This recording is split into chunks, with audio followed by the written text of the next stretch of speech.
మా ఏమలత ఇంట్లోనే పెంచుకుంటుంది. రోజుకి అది గిల్లి ఆకుకూర ఇంట్లోనే. ఈ ప్లేస్ అంతా ఇదివరకు ఉండేది. ఈ మనవరాళ్ళకి కనకాంబరాలు రాగానే కట్టి పెట్టిద్ది. ఇది తోటకూర, ఇది వాళ్ళిద్దరికి సరిపోయింది ఇంట్లోనే ఆకుకూరలు.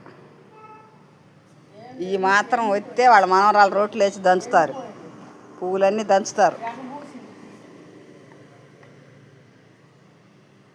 ఇది గుండుమల్లి చెట్టు. నేను చాలా చెబుతాను చూడు, మా ఏప్రాలు బాగా వేసిద్దని.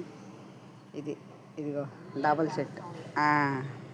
ఇప్పుడు అంతా షాకిరి అయిపోయింది. వంగ చెట్లు బయట కొనుక్కోదు అసలు. ఇది దొండ చెట్టు బాగా కాసి, కానీ ఇప్పుడు నీళ్ళు లేవు గంటలకి, ఎక్కువ అయిపోయింది. అల్లుకుంటుందమ్మా. ఇదిగో వెనకటి రోలు. ఈ రోల్లో ఏదో ఒకటి నూరుద్ది, పిల్లలు నూరుతారు వచ్చి. ఇదిగో నేను